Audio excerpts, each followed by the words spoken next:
네, 눈 건강 여러분 꼭 챙기시기 바라겠습니다. 나빠지기 전에 잘 챙겨야지. 나빠진 이후에 뭘 하려고 그러면 잘 안 됩니다. 항상 건강할 때 건강을 잘 지키시는 게 여러분 비용 절약, 노력 절약, 시간 절약입니다. 겪어본 제가 말씀드립니다.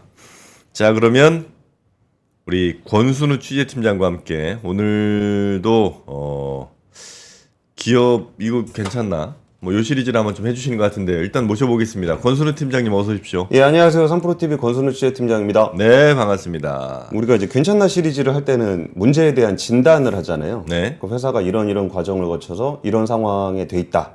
이렇게 얘기를 하는 건데 예전에 한번 SK그룹 관련해 가지고 한번 다뤘죠? 예, 그런 건 이제 굉장히 좀 많은 투자를 했다가 네. 고금리 시대로 좀 접어들게 되면서 거기에서 네. 그 투자를 했던 부분들에 대한 부채가 좀 많이 늘어나고 여기에 뭐 배터리 캐즘 같은 게 오기 시작하면서 현금 유동성이 좀 어려워진 상황에 대해서 말씀을 좀 드렸는데요. 예. 그때 이후에 그러면은 그럼 SK그룹은 앞으로 어떻게 해 나갈 것인가에 대한 이야기가 지난주에 거의 쏟아져 나왔습니다. 그래가지고 맞아요. 뭐 그거를- ENS 뭐 이런 쭉쭉. 예, 그거를 이렇게 부분 보시면은 잘 이해가 안 가실 수도 있을 것 같아가지고 큰 그림을 큰 그려주시는 그림을 한번 보여드리려고 합니다. 예. 그리고 그에 앞서서 그 주말 사이에 그 최태원 회장, SK그룹 회장이 바라보는 AI에 대한 이야기가 좀 나왔는데 굉장히 좀 흥미로운 포인트들이 많고 좀 공감이 되는 부분들이 있어가지고 여기부터 한번 좀 전달을 해드릴게요. 그 AI 관련한 투자를 하시는 분들이 좀 이런 방향에 대해서도 한번 보시면 좋을 것 같아요. 그 대한상의에서 제주 포럼을 열었는데 그 AI의 어쩌면 인프라를 만드는 SK그룹의 최태원 회장과 네. AI의 어떤 서비스 모델을 만들게 되는 네이버의 최수연 대표가 대국민 토크쇼를 둘이 열었어요. 그래요? 예. 그러면서 어떤 얘기를 좀 했었냐면은 일단 엔비디아의 경쟁력은 최소 3년은 간다. 그 5년이 갈 수도 있다. 왜 그렇게 생각하냐? 이게 하드웨어도 워낙 잘하는 게 있는데 소프트웨어 생태계를 한순간에 만들 수는 없다. 그러니까 엔비디아의 하드웨어를 기반으로 해서 쿠다라는 소프트웨어 플랫폼 위에서 다양한 라이브러리들이 만들어졌기 때문에 이걸 하루아침에 뒤집어 엎을 수는 없다. 네. 이 부분에 대해서는 다들 공감을 하는 부분이에요. 그러면은 그렇게 한 3년 정도가 지나고 나면 그 다음에는 어떤 상황이 펼쳐질 것인가에 대한 얘기가 나왔는데 여기에 비유가 굉장히 흥미롭습니다.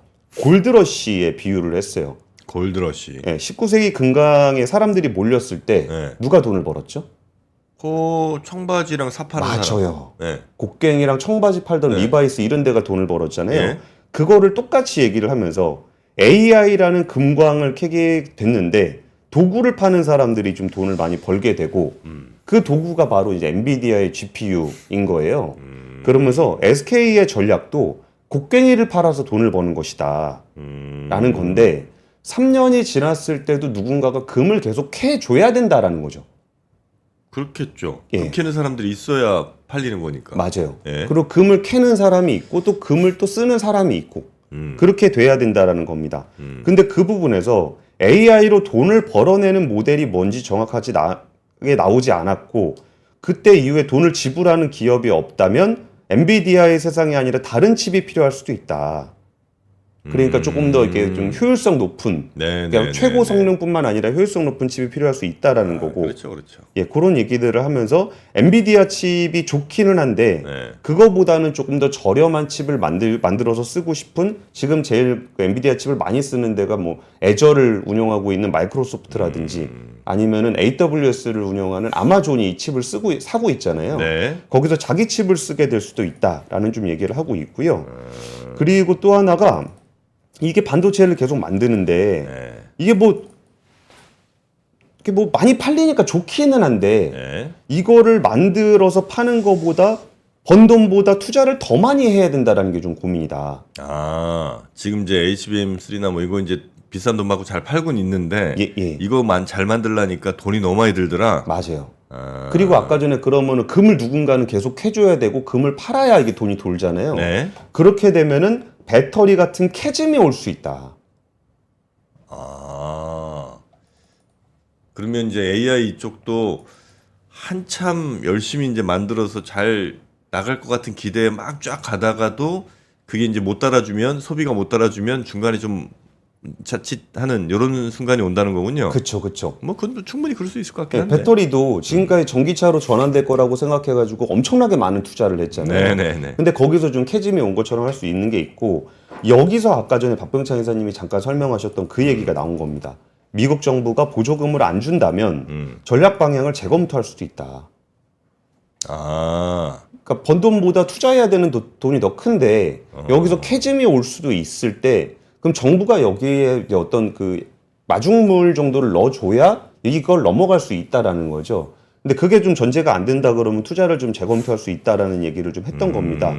그러면서 이게 그런 얘기를 하는 거가 지금 미국 대선 앞두고서 네. 보조금이 제대로 나올지에 대한 부분들이 불확실성이 좀 있잖아요. 예. 그러다 보니까 여기서 뭐 그럼 트럼프 전 대통령이 당선이 되면은 어떻게 될 것이냐라는 부분에 대해서도 그러니까 말은 과격하게 하지만 그 전에 뭐 그런 거기다가 뭔가 줘야 될 것들에 대한 거래는 좀 어느 정도는 좀 됐었다라는 네. 얘기가 이 과정에서 좀 얘기가 나왔었던 겁니다. 그러면 여기에 SK그룹의 지배구조 개편 관련한 사업 구조 개편 관련한 얘기도 좀 드리려고 하는데 여기에 좀 AI 시대가 오면은 AI 반도체, AI 모델도 필요하지만 네. 거기 기반이 되는 인프라가 많이 필요하잖아요. 그래서 우리가 흔히 얘기하는 전력기계 같은 경우 네. 뭐 전력기계들의 지금 수요가 엄청나게 늘어났다라는 거는 많이들 인식을 하고 계시잖아요. 그러면 이게 전력 기계만 있으면 되는 것인가? 누군가 전력을 만들어야 되는 거죠. 그렇죠. 그럼 거기서 나왔던 얘기가 그럼 100조 원 규모의 SK 이노하고 SK ENS 합병하는 그 사업 포트폴리오를 보면은 이거 한번 같이 보실게요. 사업 포트폴리오에서 이렇게 에너지를 만드는 단계들이 이렇게 있잖아요. 네. 뭐 석유, LNG, 재생에너지, 원자력 이게 다 에너지를 만드는 단계의 이야기입니다. 네. 에너지를 만들어서 옮기게 되면은 여기서 만약에 데이터 센터를 만든다. 네. 그러면 액침 냉각 같은 경우가 예전에 이주호 기자가 한번 소개를 해드렸었는데 네. 지금 이제 반도체가 열이 엄청나게 많이 발생을 합니다. 그러다 보니까 그 열을 냉각을 해야 되는데 데이터 센터에서 전기 쓰는 거를 분리해 보면 절반은 반도체를 돌리는 데 쓰고 네. 절반은 그 열받은 반도체를 온도를 낮추는 데 씁니다. 그러면 지금은 이제 순회식 서버가 주로 사용되고 있지만 더 이제 한 단계 나가면은 아예 반도체를 액체에다가 집어넣는 방식의 냉각이 이루어지게 되거든요. 근데 그거를 반도체를 물에다 넣으면 안 돼요. 네. 물에다 넣으면은 뭐 망가지잖아요. 그렇겠죠. 그러니까 거기에 약간 기름류의 어떤 액체에 넣게 되는데 그거를 SK 이노에서 만들고 있습니다. 그리고 그거는 데이터 센터를 구성하는 부분들은 SK텔레콤에서 하고 있는 게 있고 거기에 ESS 같은 경우는 이제 배터리와 관련된 부분이고요. 그러니까 요런 서플라이 체인을 크게 만든다라고 좀 얘기를 하고 있는 겁니다. 그럼 구조를 한번 살펴보면 그때 SK 소유 지분도 굉장히 복잡해요. 계열사만 200몇 개 되거든요. 네. 이거 같이 보시면 이거 볼 의미가 없습니다. 너무 많아서. 이게 뭐예요? SK 소유 지분도 아, 저렇게 많아요? 200몇 개 돼요. 계열사만. 아이고야. 그럼 여기서 근데 이번에 변화가 생기는 것 중에 굉장히 큰 부분이 있다라는 걸 좀 보여드리려고 그러는 건데 네. 여기서 제일 다른 애들은 뭐 그냥 자잘하게 있는 거라고 보시면 되고 제일 큰 데가 여기 이노베이션 그러니까 스퀘어하고 텔레콤 요거 두 개 묶어갖고 여기 디지털 파트거든요. 네. 그게 있었고 SK ENS가 있고 이게 에너지 파트입니다. 네. 그럼 요 두 개가 지금 합쳐진다라는 겁니다. 그러니까 굉장히 큰 이슈죠. 그리고 SK 에코플랜트 건설 계열로 따로 있거든요. 여기에 관련된 뉴스가 있습니다. 그러니까 지금 제일 중요한 계열사 하나, 둘, 셋, 넷, 다섯, 6개 중에 3개와 관련된 뉴스가 지난주에 막 쏟아져 나왔던 거예요. 네네네. 그리고 그냥 대충 개요만 보시면 아 근데 이렇게 재편하는 이유는 뭐예요? 큰 목적은 AI 두 가지 대응하기 다릅니다. 위한 그러니까 사업 구조 관련한 부분들이 있고 네. 재무 구조 안정성도 있고 재무 구조 안전성과 사업 구조. 사업 구조를 재편하는 거다. 예. 그러니까 이 회사가 이 그룹이 뭐에도 힘을 더 쏟고 뭐에 좀 덜 쏟고 하는 걸 결정하는 일인 건 거죠? 저런 사업 예, 정확합니다. 예. 예. 그럼 같이 한번 보시면은 일단 그린 녹색 파트, 그러니까 에너지 전환과 관련한 파트에서는 네. 투자의 속도를 좀 더 조절하면서 거기에 대해서 좀 그러니까 사업 포트폴리오를 만들어서 네. 미래로 가는 부분들에 대해서 현재가 돈을 벌어서 미래로 가는 구조로 만들어주는 겁니다. 그러니까 삼성전자가 예전에 뭐 밀가루로 돈을 벌어서 반도체를 만들었던 것처럼 네. 기존의 어떤 석유라든지 가스 사업을 기반으로 해서 캐시카우를 만들고 이걸 기반으로 해서 재생에너지라든지 아니면 소형 원자로 SMR 같은 부분으로 넘어가는 그 구조를 만들어주는 게 하나 있고요. 네. 또 하나는 AI 쪽은 오히려 속도를 좀 더 내야 된다라는 네. 투자를 좀 하고 있습니다. 그래가지고 SK텔레콤이 미국의 GPU 서버 업체에다 2억 달러 규모의 투자를 하는데, 그러니까 나머지 부분에는 투자 속도를 조절하지만 AI 쪽에서는 속도를 오히려 더 내겠다라는 방향을 보이고 있고요. 그리고 SK온, SK트레이딩인터, SK엔텀을 합병하는 거는 SK온의 어떤 배터리 사업을 하기 위해서 여기에 좀 돈이 필요하잖아요. 네. 그랬을 때 SK트레이딩인터하고 SK엔텀이 둘이 합치면 이따 자세하게 설명을 드리겠지만 연간 영업이익이 한 5천억 정도 납니다. 그러니까 그거를 통해서 배터리의 캐즘을 지원해 주는 방식입니다. 네. 네, 그리고 SK 에코플랜트 같은 경우는 순환경제라고 해서 폐기물을 다시 재활용해가지고 사용하는 그런 순환경제 기업으로 만들려고 하고 있는데, 네. 이 순환경제도 좀 시간이 좀 필요하잖아요. 배터리 리사이클링만 하더라도 이게 배터리가 이제 아예 쏟아져 나오는 그때까지는 인프라를 까는 과정들이 필요하잖아요. 예. 그래서 거기에 지금 현재 돈을 벌고 있는 SN코어와 SK 머티리얼즈 에어플러스를 붙여주는 그런 구조라고 보시면 될 것 같습니다. 예를 들면 근데 그 새로운 뭐 에너지, 뭐 청정 에너지나 이런 것도 기존의 에너지 사업부에 이제 붙이는 거 아니에요? 있죠. 그렇죠? 예, 예. 그러니까 그렇게 되면 이게 아예 다른 계열로 있다가 이게 같이 가게 되면 예. 뭔가 이 기업 내에서의 어떤 정치라고 해야 되나? 하여튼 우리 이제 중요하게 지금 막 뭐 정유 사업 뭐 이런 거 하는데 이거 하지 말자고 하는 회사가 이제 열심히 또 성장을 해야 될 거 아니에요. 아, 근데 그리고 충돌하진 않나? 근데 그 부분이 예. 그 방향이 맞냐 틀리냐의 문제가 있을 때는 그럴 수 있거든요. 예. 이게 하는 게 맞냐 안 하는 게 맞냐 예. 그런 게 있을 때는 우리는 안 하는 게 맞다라고 주장할 수도 있고 하는 게 맞다라고 주장할 수도 회사 있는데 내에서. 예. 예. 근데 우리가 이제 친환경 녹색 전환은 속도의 차이가 있을지언정 가긴 가야 된다라는 거를 누구나 다 인지하고 있잖아요. 아, 그래요. 그러다 보니까 이게 사업 포트폴리오상으로 그러면은 그 미래를 향해서 가는 것들만 있을 경우에 그럼 여기는 돈을 못 버는 상황으로 거의 10년, 20년을 버텨야 되는 거잖아요. 그렇죠, 그렇죠, 그렇죠. 그러다 보니까 이 에너지 포트폴리오를 이제 같이 가져가는 거. 예를 들어서 AI 투자 같은 경우도 이제 AI에 투자를 해야 된다라는 건 누구나 다 인식하고 있지만 돈을 못 벌잖아요. 예. 그러면 거기에다 뭐를 붙여줘야 되냐? 현재의 어떤 그 캐시카우 역할을 하는 텔레콤. 이 통신 사업으로 번 돈으로 AI 투자를 하는 그런 구조라고 보시면 될 것 같아요. 그럼 하나하나 좀 살펴보겠습니다. 네. SK 이노베이션과 SK ENS 여기는 가스 사업을 주로 하는 데고 여기는 정유화학과 배터리 사업을 하는 데인데 두 개를 합치게 되면 자산이 81조 원, 여기가 자산이 18조 원에서 두 개 더하면 거의 자산 100조 원 정도 되는 민간 기준으로는 아시아 최대 에너지 기업이 됩니다. 이노베이션이? 예. 아, 그래요? 두 개를 합치게 되는 거고요. 근데 여기서 아무래도 좀 중요한 포인트 중에 투자하시는 분들 입장에서는 SK ENS 같은 경우는 비상장사라 좀 덜한데 SK 이노베이션은 상장 회사이기 때문에 합쳤을 때 합병 비율이 되게 중요합니다. 소액주주들 입장에서. 그러면은 여기를 어떤 기준을 가지고 이 합병 비율을 정하는 게 좋을까라고 얘기를 할 때 우리가 좀 제가 그 거버넌스 보면서 가장 최악의 시나리오를 한번 써봤던 거는 네. SK ENS 같은 경우는 SK 지주가 그러니까 지배주주가 90%의 주식을 가지고 있습니다. SK 이노베이션 같은 경우는 36%의 주식을 가지고 있어요. 네. 그러니까 지배주주 입장에서는 ENS가 높게 평가받는 게 유리합니다. 그렇죠. 그리고 두 개를 합치게 되면 SK ENS가 고평가가 됐을 때는 지배주주가 70%의 지분을 갖게 되고 반대로 SK 이노베이션이 좀 고평가가 되게 되면은 거의 한 50% 정도밖에 지분을 못 갖게 돼요. 그렇죠. 그래가지고 혹시 SK ENS를 높게 평가하지 않을까라고 좀 우려를 좀 했었던 겁니다. 그럼 이노베이션의 소액주주들이 피해를 볼 수가 있잖아요. 그런 일을 많이 봐왔죠. 너무 많이 봐왔죠. 그래가지고 그러면은 시나리오를 한번 같이 써보는 거예요. SK 이노베이션의 기업 가치는 어떻게 볼 수 있을 것인가? 여기서 우리가 이제 SK 이노베이션은 상장사니까 시장 가격이 한 11만 원 정도 됩니다. 네. 근데 SK 이노베이션은 PBR이 0.5배밖에 안 돼요. 예. 그러니까 자산 가치로 따지면은 한 2배 정도 됩니다. 네. 그래서 보통 이게 합병 비율을 정할 때 시장가로 하는 것이 원칙인데 여기서 그 자산 가치에 못 미칠 경우에는 자산 가치로 할 수도 있다 이렇게 돼 있어요. 네. 그럼 자산 가치로 하게 되면 24만 원이 되는 거고 SK ENS 같은 경우는 13만 원인데 이전에 KKR에 매각했던 네, 그 얘기 주식이 있어요. 주셨잖아요. 예, 예. 그게 29만 원 정도 예, 추정이 예, 됩니다. 맞습니다. 그러면 제일 안 좋은 거는 SK 이노를 시장가 11만 원으로 하고 ENS를 KKR에 매각한 29만 원으로 한다. 예. 그러면 소액주주들은 큰일 나는 거예요.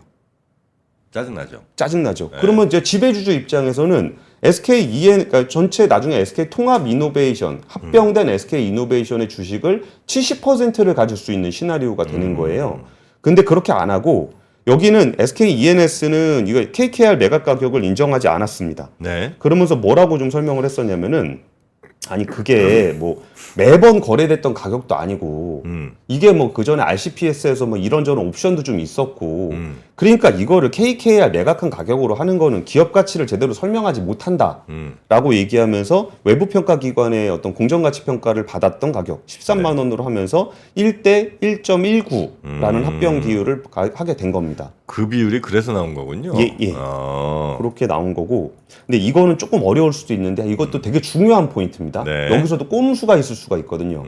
여기서 그 제보가 하나 들어왔었습니다. 어떤 제보가 있었냐면은 네. KKR이 이 전환 상환 우선주에 투자를 할 때 어떤 조건이 있냐면 이 주식을 나중에 괜찮게 되면 보통주로 전환을 할게. 근데 보통주로 전환을 했던 가격이 그 자기들이 기대했던 것보다 안 나와. 그러면 전환을 하지 않잖아요. 네. 그러면 상환을 받을 수가 있어요. 예. 상환을 받을 수가 있는데 꼭 그게 현금 상환만 있는 게 아니라 네. SK ENS에 딸려 있는 7개 도시가스 회사, 강원도시가스, 영남에너지, 코원에너지, 부산도시가스, 전북에너지, 전남도시가스 요 7개 도시가스 회사의 현물을 받을 수가 있어요. 현물? 예. 뭐 건물 같은 거요? 그러니까 주식. 주식을 받을 수 있다. 예, 예. 그러니까 그때 제보에 나왔던 내용이 뭐냐면은 네. 두 개의 SK ENS를 평가할 수 있다고 했는데 네. 나중에 KKR이 그 알짜 자회사 7개를 가져가 버리면 네. 지금의 가치 평가가 잘못된 거 아니냐라는 지적이었어요. 그죠? 그럼 안 되지. 그러면 안 되잖아요. 네. 그래가지고 그 부분을 제가 다시 SK 쪽에다 취재를 해봤어요. 네. 그거 나중에 지금 이렇게 평가해놓고서 나중에 이거 빼가면 네. 그러니까 SK ENS 고평가된 거 아니냐. 어. 라고 볼 수 있는 부분이 있는데 네. 그 부분을 반영을 했대요. 어떻게? 반영을 해서 네. ENS의 외부 평가를 할 때 그 7개 도시가스는 없는 셈 친 겁니다. 평가를 할 때 예.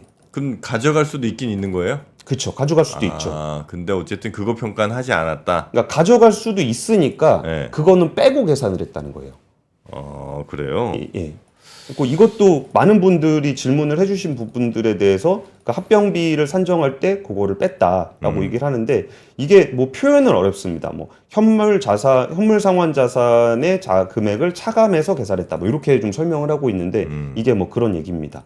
그래서 그런 내용들이 이번에 그 SK 이노베이션과 ENS의 합병 비율을 산정할 때 가만히 돼 있다라는 말씀을 좀 드리겠습니다. 1대 1.9라는 게 1대 1.19인가? 1대 1.19. 1.19였죠. 예, 네, 그 비율이라는 게 그렇게 산정이 된 거다. 예, 물론 여기에 대해서도 기존에 이노 주식 갖고 있는 분들의 불만이 있을 수도 있죠, 그죠? SK 이노의 소액주주 입장에서는 예. 이 자산 가치 24만 원으로 하는 게 제일 유리하죠. 그렇죠. 예. 지금 시장 주가의 2배로 예. 인정을 받는 게 가장 유리한 시나리오입니다. 지금 이제 또 거의 PBR 0.5가 역사적인 저점 아니냐 이런 얘기도 또 하시더라고요. 그렇죠. 네. 그러다 보니까 이게 LK 소액주주 입장에서는 자산 가치 24만 원으로 인정받는 게 제일 좋은 거고 SK ENS의 그러니까 전체 지배주주나 KKR 입장에서는 네. 29만 원으로 인정받는 게 제일 좋은 시나리오죠. 근데 이게 아무래도 양짝 이해 당사자가 다르다 보니까 네. 그 중간인 시장 가격과 본질 가격으로 해서 1대 1.19로 합병 비율을 하기로 한 거죠. 근데 1대 1.19로 하더라도 예를 들면 이노 주식을 요건 이제 우리가 24만 원으로 계산했습니다. 그리고 ENS 주식을 28만 원을 했죠. 이렇게 하면 누구도 다 불만 없이 해피한 거 아니에요? 그래도 어차피 이거는 합병 비율을 정하는 거기 때문에 그러니까 이거를 비율은 여러분 24만 원으로 생각한 겁니다. 이렇게 하면 안 되나? 그러니까 근데 그런 식으로 했을 때 어떤 설명 가능한 외부 평가 기준 그게 잘 안 됐었던 거예요. 네. 그러니까 여기서 그러면은 나중에 이걸 어떻게 되냐면 두 개 이제 합병을 하게 되잖아요. 둘이 합병을 하게 되면 통합 SK 이노가 되는데 네. 그때 SK 이노 주식 한 주 가지고 계신 분들은 한 주를 받을 수가 있는 거고 ENS 주식 한 주 갖고 계신 분은 1.19주를 받을 수 있는 거고 뭐 이런 구조라고 보시면 될 것 같아요. 그래가지고 그러면은 만약에 KKR이 거기도 한 3조 원 이상 투자를 했거든요. 네. 그럼 자기들도 자기네가 투자했던 거 29만 원인데 13만 원밖에 안 쳐준다는 거잖아요. 그럼 여기에 반대를 해서 이거 반대할 수도 있지 않겠느냐라는 얘기가 나왔던 거예요. 거기에 대해서는 그 서건기 SK E&S 재무부문장이 합병법인이 출범하는 11월까지 그 방향으로 가자고 협의를 하고 있다. 뭐 특별한 변수는 없을 것으로 기대한다라고 얘기를 했고요. 근데 만약에 진짜 특별한 변수가 생기는 경우, 특별한 경우가 생겨갖고 SK E&S, KKR이 난 그 가격에 대해서 절대 못해. 그러니까 그거 내놔. 7개 도시가스 내놔라고 하는 상황이 생길 수도 있는데 그거를 감안해서 그거는 자산가치에서 뺐다라고 보시면 될 것 같습니다. 그리고 네. 그 다음은 SK 오온이 단기에 흑자 전환하기는 좀 쉽지 않은 상황이에요. 그러다 보니까 여기에는 좀 캐시카우 역할을 해주는 현금을 누군가는 돈을 벌어서 여기를 먹여 살려줘야 되잖아요. 그래가지고 SK 트레이딩 인터하고 SK 엔텀을 붙였는데 SK 트레이딩 인터는 뭐고 엔텀은 뭐야? 근데 SK 계열에는 이런 회사가 꽤 많아요. 그러니까 예를 들면 SK 인터 같은 트레이딩 인터 같은 경우는 어떤 일을 하냐면은 말 그대로 이제 트레이딩, 그러니까 거래를 하는데 SK 에너지 정유회사죠. 여기에 원유라든지 납사를 수입하고 뭐 휘발유, 항공유, 경유 이거 SK 이노에서 SK 에너지에서 만들면 이거 수출을 해야 될 거 아니에요. 그런 역할을 하는 게 SK 트레이딩 인터입니다. 그리고 SK 지오센트릭 같은 경우는 화학회사거든요. 여기에 원재료가 되는 납사를 수입해주는 회사가 SK 트레이딩 인터고요. 인천석유화학 같은 경우도 이런 거래들을 하는데 그러니까 SK 트레이딩 인터는 어쩌면은 그룹의 일감을 그 받아가지고 일을 하는 데기 때문에 네. 수익의 안정성이 꽤 높아요. 뭐 SK 에너지가 원유 수입을 안 할 리는 없잖아요. 그리고 뭐 이렇게 휘발유, 항공유 만들어갖고 수출을 안 할 리는 없잖아요. 그러니까 SK 트레이딩 인터는 이걸 통해서 돈을 버는 거죠. 그러면서 이렇게 돈을 벌어가지고 SK 온을 지원해 주는 거고요. 그리고 SK 엔텀 같은 경우는 어떤 일하는 회사냐면은 SK 에너지의 탱크 터미널을 운영하는 회사입니다. 그럼 저장 탱크하고 부두 시설 가지고 있거든요. 여기도 SK 에너지가 원유 사갖고 오거나 그러면은 탱크에 보관해야 될 거 아니에요. 그러니까 SK 엔텀 같은 경우도 특별히 돈을 못 벌 일이 별로 없는 회사입니다. 네. 근데 SK 트레이딩 엔터의 지난해 매출액이 무려 49조 원입니다. 뭐가요? SK 트레이딩 인터의 지난해 매출액이 48조 9천억. 매출이 예. 거의 50조예요. 예. 영업이익이 5,700억. 그리고 SK 엔텀 같은 경우도 매출이 한 2,500억 정도를 기록하고 있는 회사거든요. 네. 그러니까 얘를 SK 온에다 붙여주는 거예요. 그러면 SK 온 같은 경우가 조금 힘든 상황이 조금 더 길어지더라도 여기에 대해서 그 트레이딩 인터하고 엔텀이 매출과 영업이익을 내므로써 SK 온의 배터리 사업을 이어갈 수 있게끔 해주는 겁니다. 근데 사실 생각해 보면은 그 돈도 많이 들어가는데 그럼 배터리 사업을 하지 말까? 포기할까? 이런 것도 좀 아깝잖아요. 우리가 분명히 가야 되는 방향은 분명한데 여기에서 지금의 수요 둔화 때문에 이거를 포기할 수는 없으니 여기에 대한 투자 속도는 조금 더 천천히 가고 대신 여기다 캐시카우를 붙여주는 그런 구조로 가져가고 있는 겁니다. 그 다음은 AI 쪽 투자 관련한 얘기를 좀 드릴게요. 네. 그러니까 SK텔레콤이 미국의 AI 데이터 센터 솔루션 업체인 스마트 글로벌 홀딩스에 2,800억 원을 투자를 하는데 이게 SKT가 지금까지 투자했던 AI 투자 중에 제일 큰 규모입니다. 그러니까 여기 뭐 딴 데는 지금 돈 아낀다고 막 되게 좀 투자비를 속도를 늦추고 있는데 네. SK텔레콤 같은 경우는 투자를 오히려 좀 더 강화를 하고 있는 거죠. 그러면은 스마트 글로벌 홀딩스는 뭐 하는 회사냐? 이게 그 GPU 서버가 지금 되게 많이 생기고 있잖아요. 네. 거기에 그 AI 클러스터를 설계하고 구축하고 운영하는 AI 데이터 센터 솔루션 업체입니다. 매출액은 한 2조 원 정도 되고요. 네. 그러니까 AI 데이터 센터 만들어주는 업체라고 보시면 될 거예요. 그러면은 여기서 SK텔레콤 같은 경우에 여기가 지금 AI를 하려 그러면 아까 에너지는 이노 쪽에서 만든다 그랬잖아요. 네. 그럼 거기에 이제 데이터 센터를 만들 때 솔루션을 어떤 걸 쓸 것인가? 데이터 센터 솔루션? 데이터 센터 만들려면은 네. 여기에 뭐 서버를 몇 개 넣고 전력 기계는 어떻게 전력은 어떻게 공급하고 여기 열 관리는 어떻게 하고 뭐 그런 거에 대한 솔루션을 만들어야 되잖아요. 그런 거를 해주는 업체라고 보시면 될 것 아, 같아요. 그래요? 그럼 거기서 냉각 장치는 어떻게 할 것인가? 뭐 네. 아까 SK텔레콤과 SK이노가 그러니까 데이터 센터 관리하고 액침 냉각 기술 같은 거 가지고 있다 그랬잖아요. 그리고 이게 AI 반도체 부분에서는 저는 이 부분이 굉장히 이게 가능성이 매우 높다라고 보진 않는데 네. AI 반도체 부분에서는 이제 우리나라 스타트업 사피온하고 리벨리온이 합병을 추진하고 있는 게 있어요. 아, 사피온, 네, 그게 잘- 리벨리온. 예, 잘 될지 안 될지는 잘 아, 그때 모르겠는데 뉴스 한번 나왔던 것 같은데요. 예. 여기가 사피온의 최대 주주가 SK텔레콤입니다. 음. 그리고 리벨리온 같은 경우는 KT랑 주로 일을 하고 있거든요. 네. 그러니까 요게 두 개가 합쳐지게 되면은 KT와 SKT, 우리나라 양대 통신사의 AI 협력으로 볼 수 있는데 이 AI 반도체 쪽에서 이게 진짜 엔비디아를 능가할 수 있는 칩을 만들 수 있을까? 이거는 잘 모르겠으나 어쨌든 AI 반도체 쪽에는 요거 하고 있는 거고요. 네. 그리고 이제 라지 랭귀지 모델 서비스가 있잖아요. 라지 랭귀지 모델이 있잖아요. 네. 그럼 모델을 보게 되면은 챗GPT, 네. 제미나이, 네. 클로드 얘네가 3대장이거든요. 예. 근데 그 중에 클로드는 엔스로픽이라는 회사에서 만들어요. 근데 여기에 SKT가 1억 달러를 투자를 해놨습니다. 네. 그러니까 이런 부분들에 대한 AI 투자는 계속적으로 이루어지고 있다라고 보시면 될 것 같습니다. 네. 오늘 좀 일주일치 뉴스를 모으니까 조금 많은데 그 SK 에코플랜트 같은 경우는 원래 SK 건설이었어요, 이름이. 에코플랜트. 예. 네. 근데 여기가 리사이클링 회사로 좀 변환을 하게 되면서 SK 에코플랜트가 뭐 소각장, 매립지, 그리고 해상풍력 타워를 만드는 삼강 M&T라는 회사가 예전에 있었습니다. 예. 그 회사를 인수를 해서 SK 오션 플랜트로 있는데 여기가 SK 에코플랜트의 자회사입니다. 그리고 그러니까 배터리 리사이클링 하는 것처럼 전자제품을 리사이클링 하는 회사들이 있어요. 뭐 스마트폰이라든지 PC라든지 이런 거 회수해가지고 거기에 이제 금속류 같은 거 재활용하는 거 있거든요.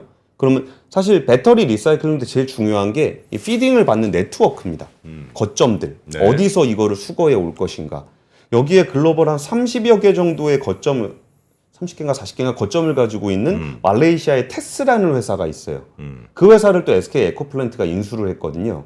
근데 그러다 보니까 여기도 친환경 산업으로 전환을 하게 되는데 나중에 분명히 그게 더 큰 시장이 될 겁니다. 네. 자연광산보다는 인류가 이미 사용했던 도시광산을 활용하는 이런 사업들도 되긴 될 거예요. 근데 여기가 그렇게 뭐 이것저것 투자를 좀 많이 하다 보니까 지난해 SK 에코플랜트의 영업이익이 1,745억 원이거든요. 네. 근데 여기에 금융 비용이 5,215억 원입니다. 아, 그러니까 그러면 한 적자죠. 단기 순이익으로 적자죠. 1,700 몇십억은 이익이 났는데 영업이익으로. 5,700 5,200 몇억 억은 원이 이제 금융 금융비용 비용. 나가야 된다는 거예요? 예, 예. 아. 그러니까 투자를 하느라고 여기저기서 좀 빚을 많이 낸 거죠.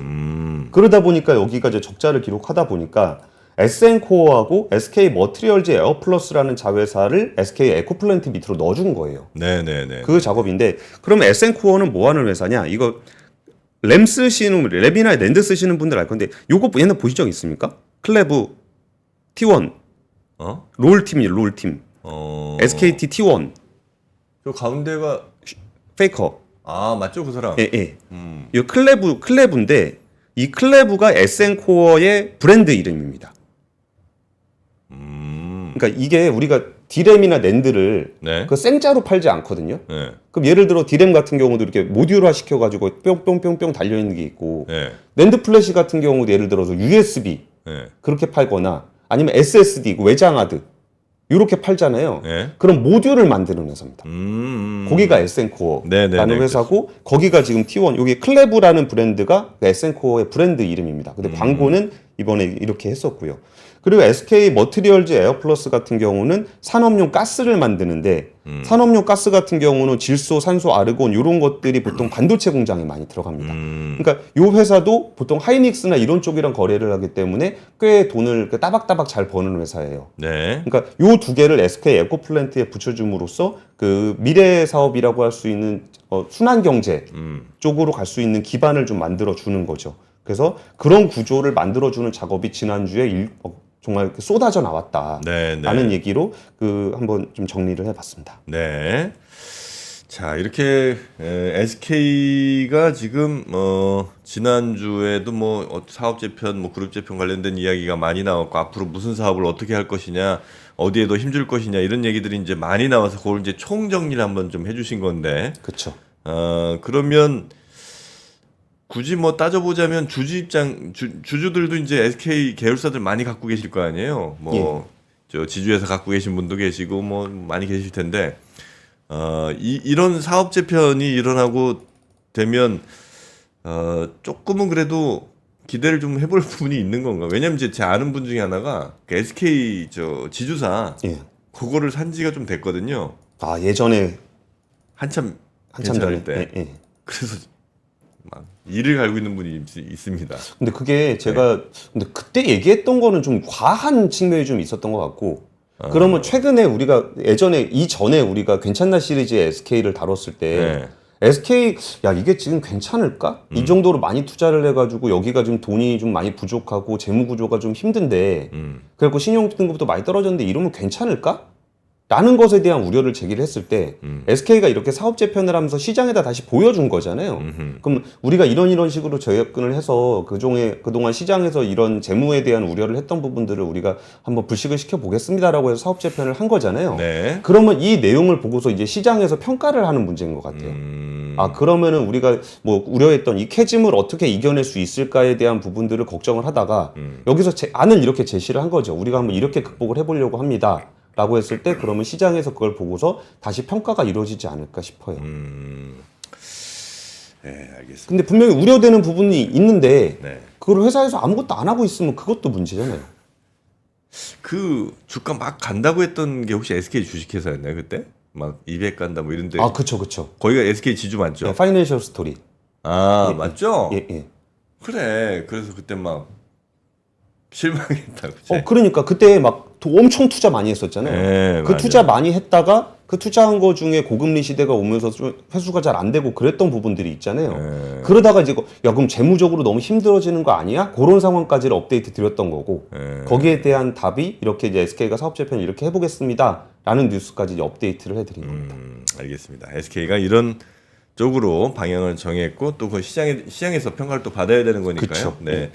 또 앞으로 어떤 평가를 받을지는 뭐 지켜보면 알게 되겠죠. 예, 그리고 이런 거 할 때 좀 디테일하게 보셔야 되는 거는 사업 재편을 해서 방향성을 보여주는 것까지는 괜찮은데 이 과정에서 이해관계자들의 조정을 어떻게 하는지도 자세히 보셔야 돼요.